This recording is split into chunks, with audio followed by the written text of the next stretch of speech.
നമസ്തേ. സ്ത്രീകളുടെ അല്ലെങ്കിൽ ഭാര്യമാരുടെ ഗൃഹനാഥയായിരിക്കുന്നവർക്ക് ഈ സ്വഭാവങ്ങൾ ഉണ്ടെങ്കിൽ അത് ഭർത്താവിനെയും കുടുംബത്തിനെയും കുഴിയിലേക്ക് കൊണ്ട് ചാടിക്കും.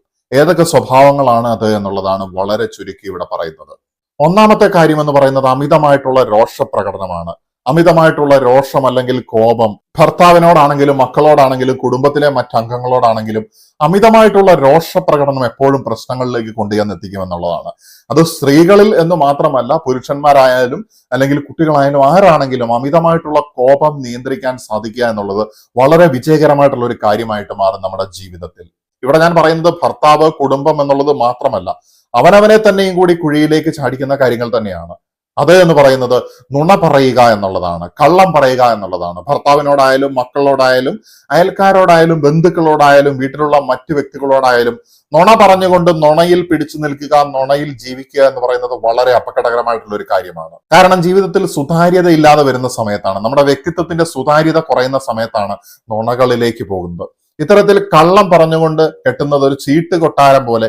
ഒരു കള്ളം പൊളിഞ്ഞു കഴിഞ്ഞിട്ടുണ്ടെങ്കിൽ മറ്റെല്ലാ കള്ളങ്ങളും പൊളിഞ്ഞു വീഴും എന്നുള്ളതാണ്. അതുകൊണ്ട് നുണ പറയുന്ന സ്വഭാവം സ്ത്രീകളിൽ എന്നല്ല, കുടുംബത്തിലെ ഏത് വ്യക്തിയിലാണെങ്കിലും അത് വെല്ലുവിളിയിലേക്ക് പോകും എന്നുള്ളതാണ്. കുടുംബജീവിതത്തിൽ അസ്വാരസ്യതകളും വിശ്വാസ്യത കുറവും ഉണ്ടാക്കാനുള്ള കാരണമായിട്ട് മാറും എന്നുള്ളതും ഈ ഒരു അവസരത്തിൽ അടുത്തൊരു കാരണമായിട്ട് ഇവിടെ ലിസ്റ്റ് ഔട്ട് ചെയ്യുകയാണ്. പിന്നീട് ചില സ്ത്രീകളിൽ, എസ്പെഷ്യലി വീട്ടമ്മമാര്, പ്രത്യേകിച്ച് പഴയ ആൾക്കാരിലൊക്കെ ആയിരിക്കും അത് കൂടുതലായിട്ടും കാണാനായിട്ടുള്ള സാധ്യത എന്ന് പറയുന്നത്. തന്റെ ശരീരത്തിന് ശാരീരികമായിട്ട് എന്തെങ്കിലും അസ്വസ്ഥതകൾ, ക്ഷീണങ്ങൾ, രോഗങ്ങളൊക്കെ വരികയാണെങ്കിൽ അത് മറച്ചു വെക്കുന്നതായിട്ടുള്ള ഒരു സ്വഭാവം എന്ന് പറയുന്നത്.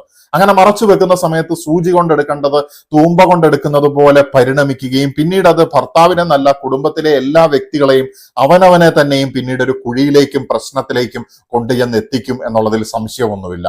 എന്ത് പ്രശ്നമാണെങ്കിലും, മാനസികമാണെങ്കിലും ശാരീരികമാണെങ്കിലും അത് പരിഹരിക്കേണ്ട സമയത്ത് പരിഹരിക്കപ്പെടുക തന്നെ വേണം. അടുത്തതായിട്ട് വരുന്ന അവനവനെയും കുടുംബത്തിനെയും പരാജയത്തിലേക്ക് എത്തിക്കുന്നതായിട്ടുള്ള ചില സ്ത്രീകളുടെ ഒരു സ്വഭാവം എന്ന് പറയുന്നത്, ഭർത്താവ് പറയുന്ന കാര്യമാണെങ്കിലും കുടുംബത്തിലെ മറ്റംഗങ്ങൾ പറയുന്ന കാര്യമാണെങ്കിലും അതിനോട് ഒട്ടും യോജിപ്പില്ലെങ്കിലും അല്ലെങ്കിൽ അതിനെ ലോജിക്കലി അംഗീകരിക്കാൻ പറ്റാത്ത കാര്യമാണെങ്കിൽ പോലും എതിർപ്പുകൾ അറിയിക്കാതിരിക്കുക എന്നുള്ളത്.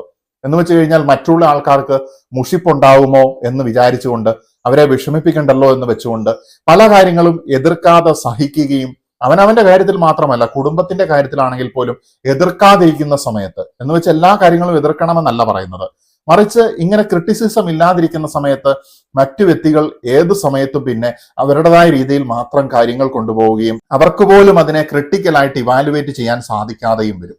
തീർച്ചയായിട്ടും ലോജിക്കൽ അനാലിസിസിന്റെ കാര്യത്തിൽ ഒരുപാട് ആസ്പെക്ട്സുകളെ മുന്നിൽ നിർത്തിക്കൊണ്ട് ഒരു കാര്യത്തിനെ വിശകലനം ചെയ്യാൻ സ്ത്രീകൾക്ക് വളരെയധികം കഴിവുണ്ട്.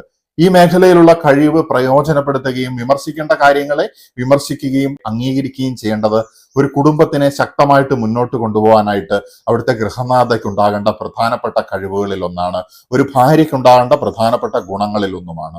ഇതിന്റെ നേരെ ഓപ്പോസിറ്റ് ആയിട്ടുള്ള ഒരു സ്വഭാവമുണ്ട്. ഭർത്താവ് എന്ത് പറഞ്ഞാലും അല്ലെങ്കിൽ വീട്ടിലെ അംഗങ്ങൾ എന്ത് പറഞ്ഞാലും എല്ലാത്തിനും ഓപ്പോസിറ്റ് ആയിട്ട് എതിർത്തുകൊണ്ട് നിൽക്കുന്നതായിട്ടുള്ള സ്വഭാവങ്ങൾ.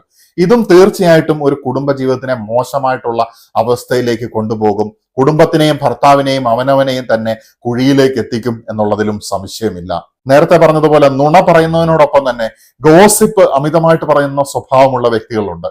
അയൽക്കാരെ ഇവർ ശത്രുക്കളാക്കും, ബന്ധുക്കളെ ഇവർ ശത്രുക്കളാക്കും. മറ്റു രീതിയിലുള്ള പല പ്രശ്നങ്ങളും ഇവരുടെ ഈ സ്വഭാവം കൊണ്ട് വന്നു ചേരാനുള്ള സാധ്യതയുണ്ട്. ഇത്തരത്തിലുള്ള സ്വഭാവം തീർച്ചയായിട്ടും ഒരു കുടുംബത്തിനെ പരാജയത്തിലേക്ക് കൊണ്ടുപോകുന്ന കാര്യങ്ങളാണ്. അവസാനമായിട്ട് പറയുന്നതാണെങ്കിലും സ്വന്തം ആഗ്രഹങ്ങളും ആവശ്യങ്ങളും പുറത്തു പറയാതെ അടിച്ചമർത്തി വെക്കുന്ന സ്വഭാവവും തീർച്ചയായിട്ടും അവനവനെ തന്നെയും കുടുംബത്തിനെയും പരാജയത്തിലേക്ക് കൊണ്ടുപോകുന്ന ഒരു കാര്യമാണ്. അതുകൊണ്ട് നമ്മളുടെ വ്യക്തിത്വം ഡെവലപ്പ് ചെയ്തുകൊണ്ട്, നമ്മുടെ വ്യക്തിത്വത്തിന് വില കൊടുത്തുകൊണ്ട്, സെൽഫ് അവയർനെസ്സും അതുപോലെ തന്നെ സെൽഫ് റെസ്പെക്റ്റും കൊടുത്തുകൊണ്ട് മുന്നോട്ട് പോകുന്നതായിട്ടുള്ള സ്ത്രീകൾക്കാണ് നല്ലൊരു ഭാര്യയും നല്ലൊരു കുടുംബനാഥയുമായിട്ട് മുന്നോട്ട് പോകാനായിട്ട് സാധിക്കുന്നത്. തീർച്ചയായിട്ടും ഒരു ഗൃഹനാഥ മാത്രം വിചാരിച്ചാലും ഒരു കുടുംബം നല്ല രീതിയിൽ കൊണ്ടുപോകാനായിട്ട് സാധിച്ചു കൊള്ളണമെന്നില്ല. തീർച്ചയായിട്ടും ഗൃഹനാഥൻ അല്ലെങ്കിൽ മറ്റു കുടുംബത്തിലെ അംഗങ്ങൾ, അവിടുത്തെ കുട്ടികളടക്കമുള്ള ആളുകൾ അവരുടെ വ്യക്തിത്വം, അവരുടെ സെൽഫ് റിഫ്ലക്ഷൻ നടത്തിക്കൊണ്ട് നല്ലൊരു വ്യക്തിയാകാനായിട്ട് പരിശ്രമിച്ചു കൊണ്ടിരിക്കുന്ന സമയത്ത് പരസ്പര സഹകരണത്തിലൂടെയും പരസ്പരം എൻറിച്ച് ചെയ്തുകൊണ്ടും നല്ല കുടുംബങ്ങൾ മുന്നോട്ട് കൊണ്ടുപോകാനായിട്ട് സാധിക്കും എന്ന കാര്യവും കൂടി ഓർമ്മിപ്പിച്ചുകൊണ്ട് നിർത്തുകയാണ്. നമസ്തേ.